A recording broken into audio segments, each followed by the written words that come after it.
On today's episode of the Locked On Fantasy Hockey Podcast with Flip and Steele, we are taking a deep look at Thursday's jam-packed 13-game DFS and big betting board, while also taking a look at Patrick Kane's overall trade value ahead of the deadline.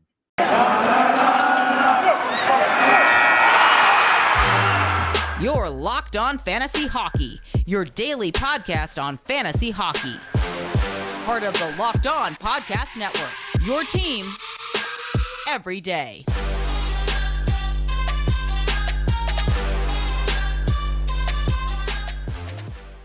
What is going on, everybody? Hockey heads, degenerate gamblers alike, unite and stand up.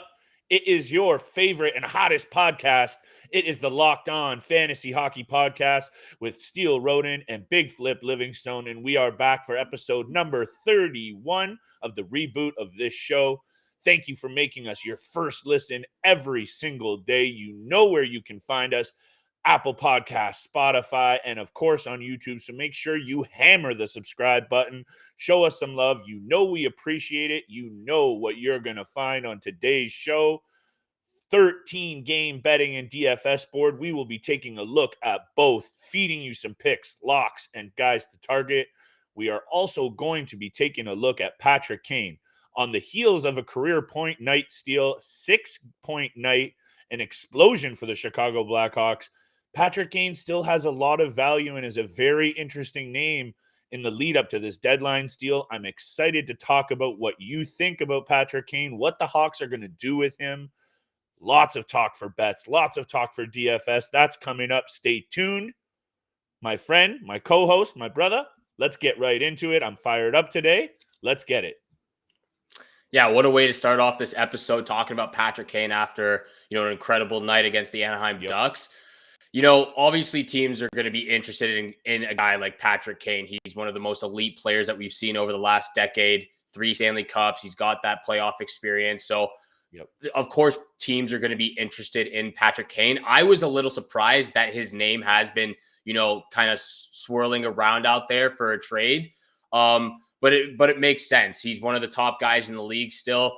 And, looking at it, he is still one of the best in the game as we speak. So I understand it from teams looking in. It's going to be a tough, trade to get done because of his salary. He's got $10.5 million on his contract. It's going to be tough to negotiate around that. Teams might have to retain some of that salary, or the Chicago Blackhawks might have to retain that salary, but they can get a lot in return for a guy like Patrick Kane. I'm glad that you kind of went to the obvious stumbling block first because, I can hear the hate on Twitter, people saying he has a no movement clause, 10.5 mil. These are legitimate stumbling blocks, but there's teams out there that have kicked tires on him. We know that. So there's teams out there trying to potentially pry him away from a situation that, what I wanted to bring up is we know the off-ice issues for the Chicago Blackhawks. The Kyle Beach thing was a stain and a black eye on the organization, and it was poorly handled. So you can't help but feel that maybe, are they going to just completely turn the page, right? Is it a whole brand new face for everything in Chicago, or do they keep Kane along for that ride? Because clearly he can still get it done. And what I would point out, I want to give this guy some love here for a second, Steele, and I got to take a look at the notes. You mentioned the 3 cups, 4-time All-Star, 2012 Conn Smythe winner, 2016 Hart winner, 2008 Calder winner, and having another great year with 19 goals and 45 assists. And I'll say this before I turn it back over to you. He is looking real good on that top line with Dylan Strome and Alex DeBrincat. Obviously, they just exploded for, what was that? I don't know. Was that 8 goals? 8 goals the other night. So there's something to be said about his chemistry with 2 young players that they're probably going to have around. But I think there's a couple of teams, and I'll mention them in a second, that if you add Patrick Kane to your team going down the stretch here, fantasy-wise, look out for his value. And oh my goodness, if a team like Colorado or the New York Rangers add this guy, oh my goodness, Steele. I can just imagine the combinations in the daily fantasy and fantasy value for Patrick Kane goes right through the roof.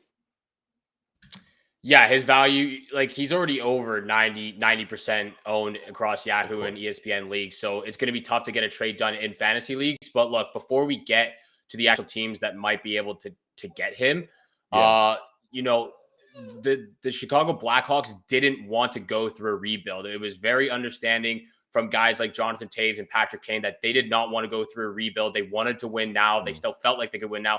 And that's why they signed guys like Marc-Andre Fleury and Seth Jones for big contracts. So they wanted to win now. Obviously, it hasn't panned out to their expectations. We've seen how bad and how poorly they've played this year. So moving a guy like Patrick Kane might actually be super beneficial for the organization of the Chicago Blackhawks. You'll get a lot in return, prospects, picks, talented players playing in the NHL right now for a guy like Patrick Kane. So it's not out of the, universe that this might get done. And look, he's top 30 in fantasy scoring at 530 fantasy points this year, top 15 in scoring in the NHL as well.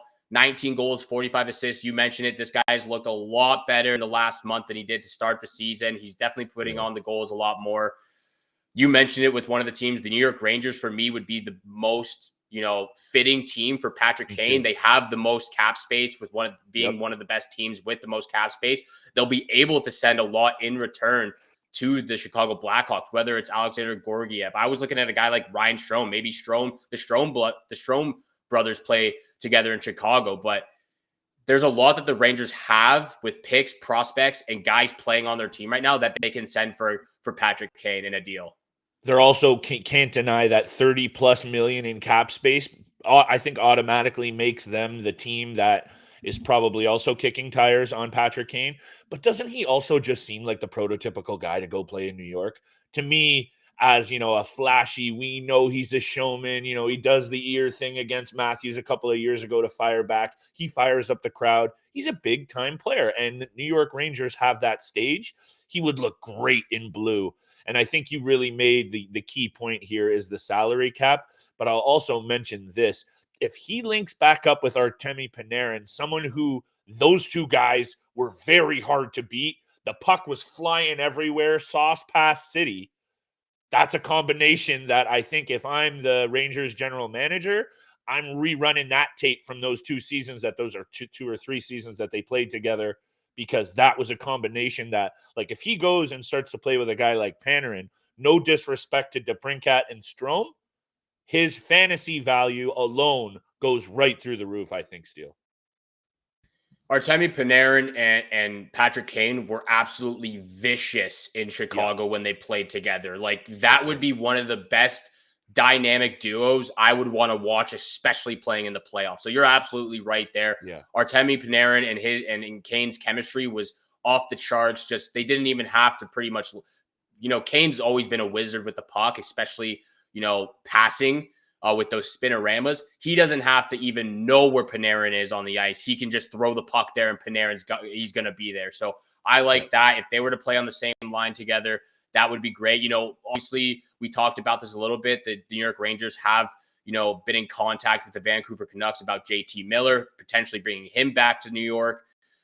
Patrick Kane would be a phenomenal second choice. For me, it'd probably be the first choice. You mentioned, pair him back up with Panarin. But if they can get either JT Miller or Patrick Kane, the New York Rangers will be the deadliest team going into the playoffs.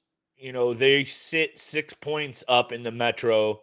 And they're tied for, what spot do I have them in here? Anyway, I don't know what they're sitting at the Metro. I got my stats mixed up. Either way, they're in the mix. So down the stretch here, you can almost expect them to make a move, I would say. Kane to me, it just screams New York Ranger blue. I don't know what it is, but I could definitely see it happening. If they swing for the fences, like you said, and go for a big Miller or Kane, I think you immediately have to keep your eyes on the New York Rangers for sure, as one of those teams that you definitely do not want to face in the first round. But another thing that you should keep your eye on is BetOnline. It's that time of year again, and college basketball, it's in full swing. From the latest odds, contests, and player props, betonline.net is the #1 source for all your sports betting needs and info. BetOnline remains the best spot for all your sports scores, podcasts, and news this season. And it's not just basketball. BetOnline has you covered as your continued source for all sports wagering and information needs, including live betting and your favorite casino games. Head to the website today or use your mobile device to learn more.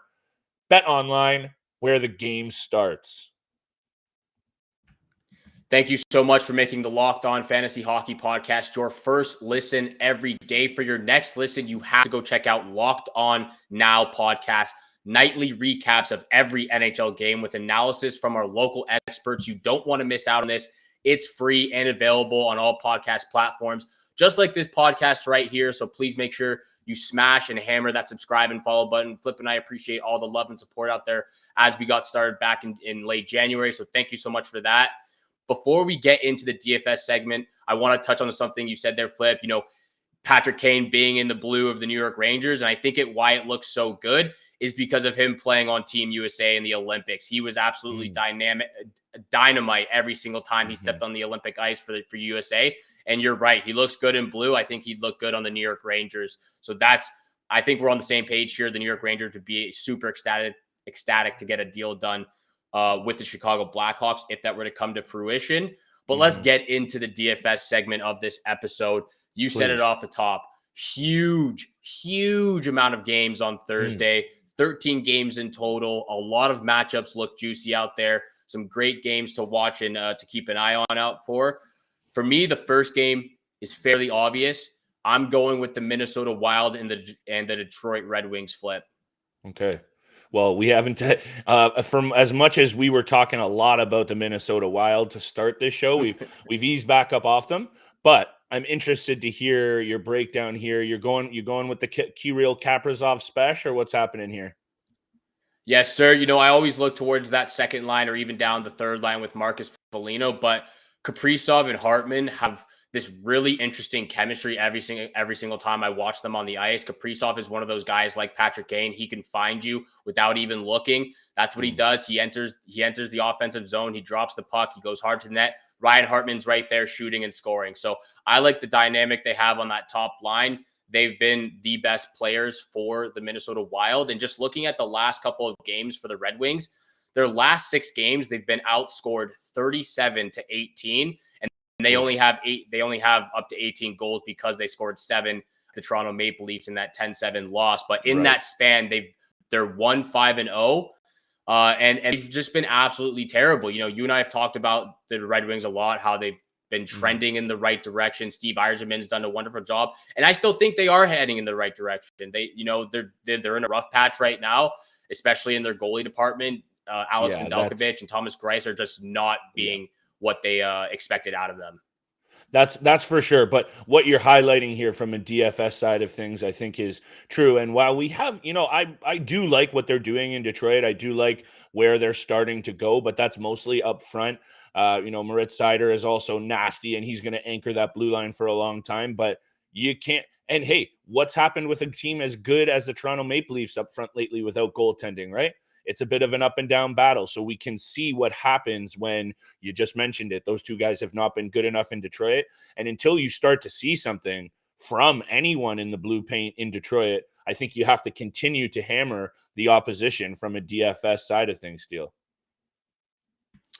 Yeah, exactly. And you said it right there. With the way they have been the last couple of games, I think it would be a safe bet to go with the guys on Minnesota Wild, but you can even go with guys on Detroit too. Like Jakub Vrana is back in the lineup. He just played his first game in a while. He scored in that 9-2 loss against the Arizona Coyotes, which to me is like, I don't know what's going on with the Arizona Coyotes. They're putting up some crooked numbers this last week, but it's been ridiculous to watch.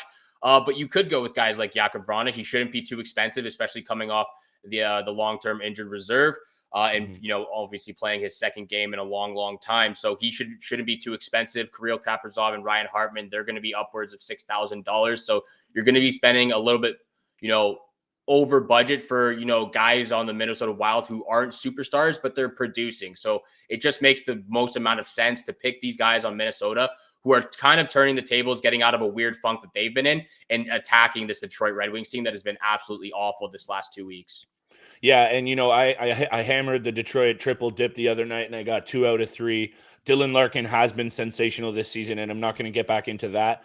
But Minnesota has struggled to stop the puck, whether it's Cam Talbot or the backup. So Kakinen, he's also been fighting it a little bit. So you could find some value on the Red Wings. But where I'm looking, Steele, is actually at the Chicago Blackhawks Boston Bruins game.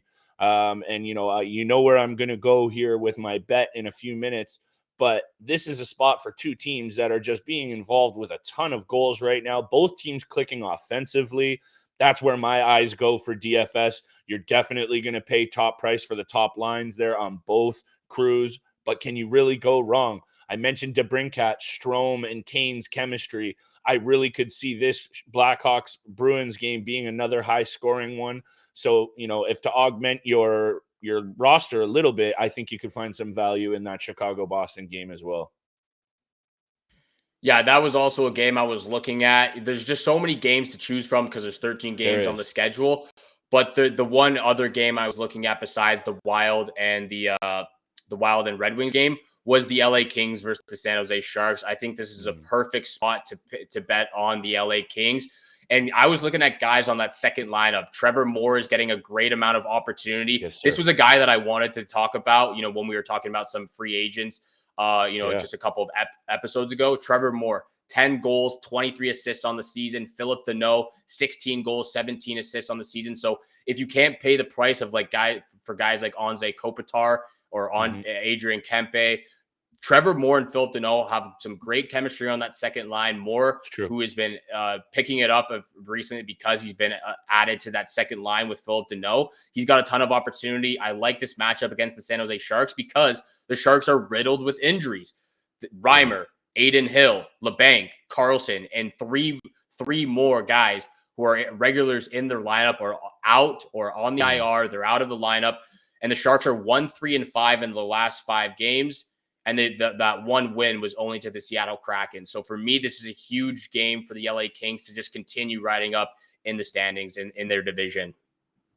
I was actually just going to mention a game where I think you should target your goalies. But after everything that you just mentioned there, I would target John Quick or Cal Peterson, whoever's in net for the LA Kings, because we know the San Jose Sharks struggle to score at the best of times.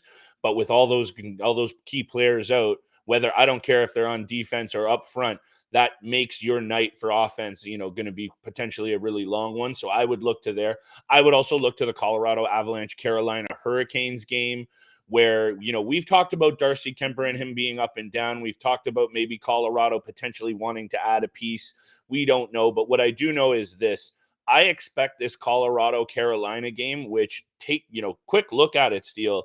Is that not one of these types of games that could be the Stanley Cup final at this point in the season, right? We don't know what's going to happen, but this game smells like a playoff type atmosphere to me. I see it being low scoring, hint, hint, nudge, nudge. So I like this spot for Freddie Anderson at home. I know it's Colorado, but I talk about measuring stick games a lot. This potentially is the biggest one on the schedule that I've seen yet. Colorado against Carolina. Take a look at Freddie Anderson at home tonight as a DFS target if you haven't already blown your budget on the Minnesota Wild. Yeah, that is all. Look, there's so many games that you can choose from. We're just kind of pinpointing some guys under the radar that you can get for cheap, as well as big name guys like Kirill Kaprizov. And, obviously, like you mentioned, Jonathan Quick going up against the Sharks. But the Colorado Avalanche and the Carolina Hurricane, it does smell like a playoff game. This is going to be huge. And it could be the Stanley Cup Finals. Just, we're seeing it in the regular season. So I like where your head's at with this. I still believe that the Florida Panthers or the New York Rangers are the team to come out of the Eastern Conference. But that's just me, even though the Carolina Hurricanes are one of the best teams in the league, as well as the Eastern Conference. But it does smell like a playoff game. You can go with guys like Frederik Andersen. I would stay away from Darcy Kemp because, like Flip said, very inconsistent with his game. Thank you so much for making the Locked On Fantasy Hockey Podcast your first listen every day. Make sure you hit the subscribe and follow button. You'll get the late episodes of Locked On Fantasy Hockey Podcast as soon as they're available. We're free and on all podcast platforms, which also includes YouTube. So thank you so much for all the love and support out there. Flip and I appreciate it. It's now time to make you money where the money's made. Big time bets. Flip has been absolutely rolling. 2 for 3 on Tuesday night. But look, the lock of the nights are hitting for Flip. I've been very up and down with it. I'm still, above 500, but Flip is absolutely killing it right now. I want to hear what your first pick is. I really appreciate that, my friend. I'm very clear and honest about what we do on this show, and I'm not always going to, go out there and throw you the best odds. I'm trying to pick you winners. I'm trying to pick you winners at decent odds, not just trying to throw picks at the board. With that said, let's dive right into it. 13 games steal. It's sometimes like a kid in a candy store. Your eyes go all over the place. Focus, stay focused, put the blinders on, and let's make some money. My first pick steal. We've talked about this team a lot this game. I hinted at it. Chicago Blackhawks at the Boston Bruins, okay?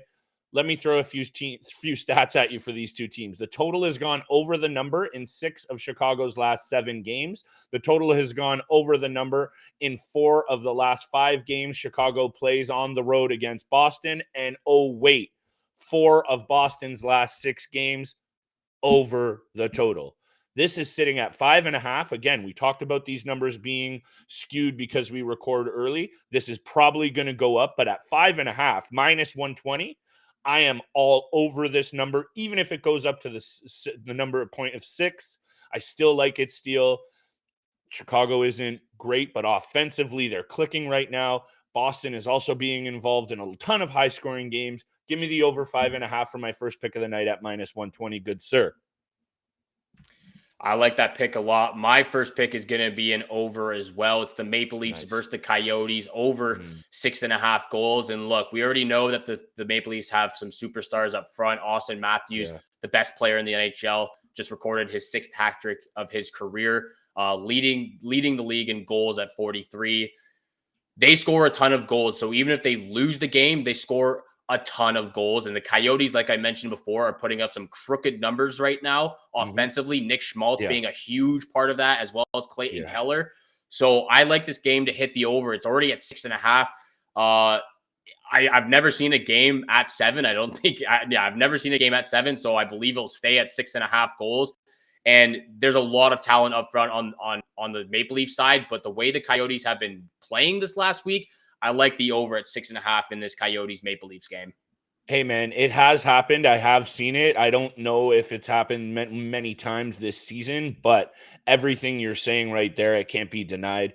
I don't know why anyone would go near that game with an under with what's been going on for both of these teams.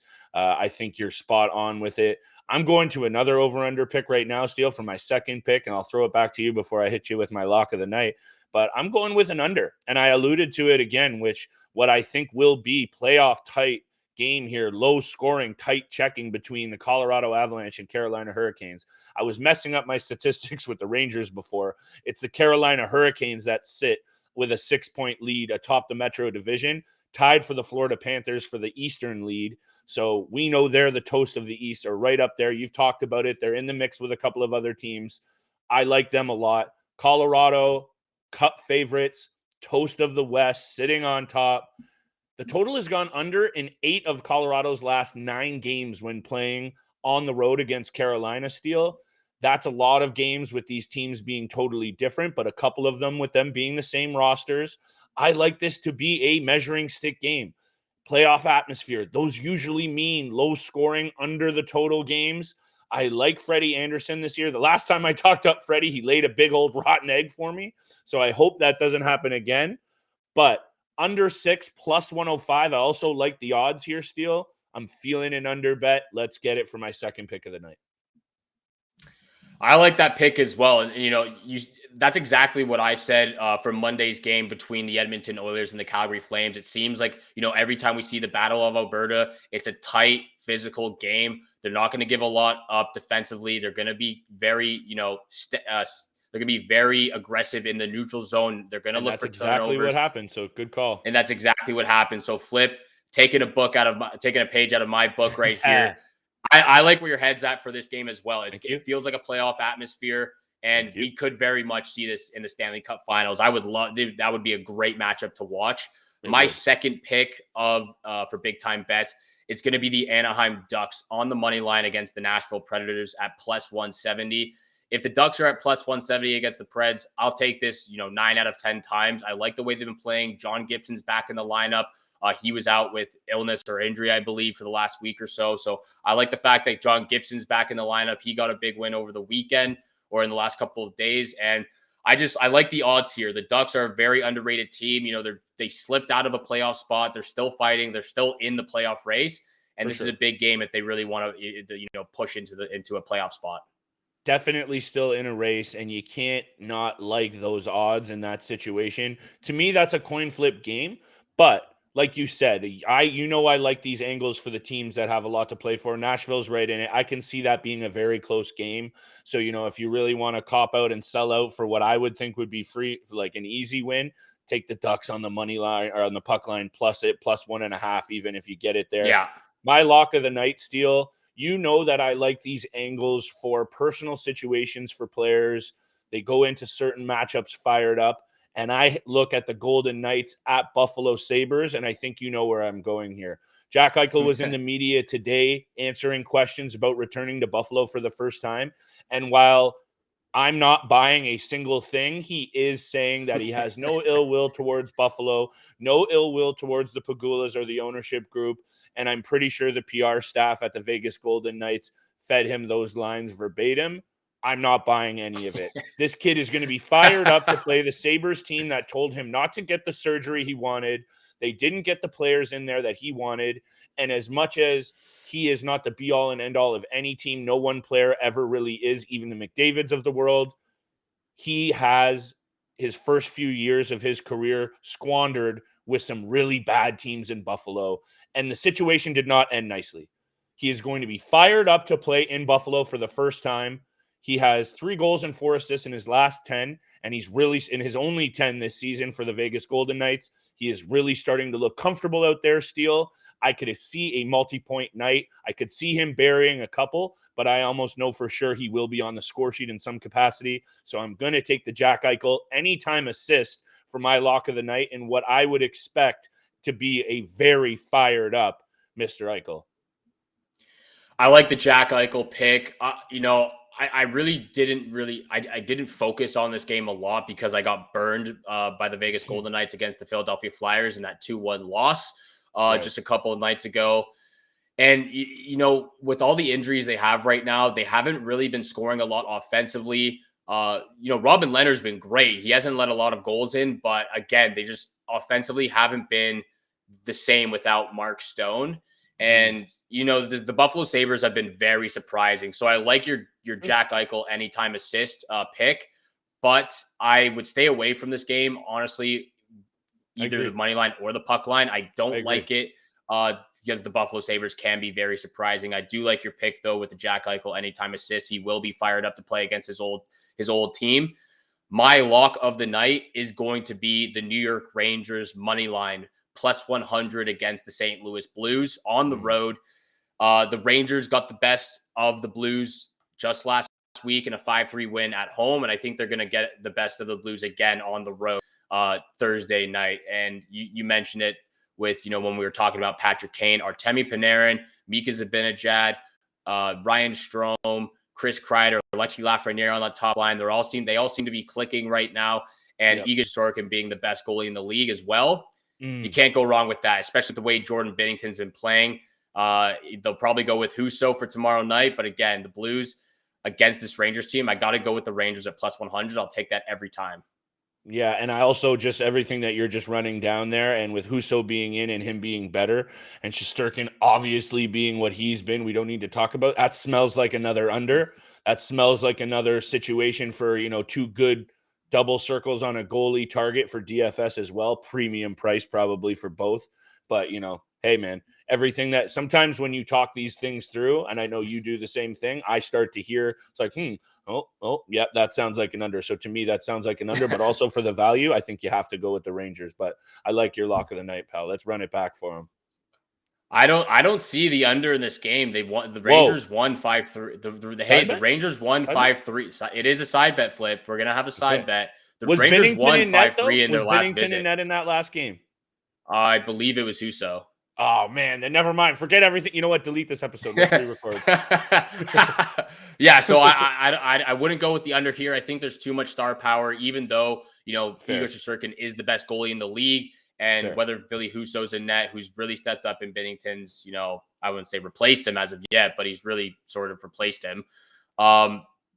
anything can happen. There's a lot of star power on both these teams. The Blues scored 3 goals in 3 shots in 3 minutes. So it was absolutely crazy to watch. I still like the Rangers on the money line. That will be my lock of the night. Flip's lock of the night. Anytime assist from Jack Eichel. Pencil it in, lock it in, make your money right now. We've been hitting them. Flip's lock of the nights have been absolutely crushing it the last month, I got to say. My lock of the night's a little bit rocky, but I have been hitting my picks. So just keep an eye out for those as well. Thank you so much for making Locked On Fantasy Hockey Podcast your first listen every day. If you want more gambling advice on what you should pick, but for not just hockey, make your second listen Locked On Bets, your daily one-stop shop for all your gambling needs. Locked On Bets, hosted by your boy Q with insight from Lee Sterling. It's free and available on all podcast platforms, just like this podcast right here. So please hammer the subscribe, hammer the follow button. We appreciate it. We appreciate the love and support out there so much. And once you do, you'll get the latest episodes of Locked On Fantasy Hockey Podcast as soon as they're available each and every day, Monday to Friday, 7 o'clock in the morning Eastern time. So make sure you're following us and subscribing. You'll get the latest episodes. Thank you again for tuning in for today's episode with Flip and I. Have a great day. Good luck with all your bets out there.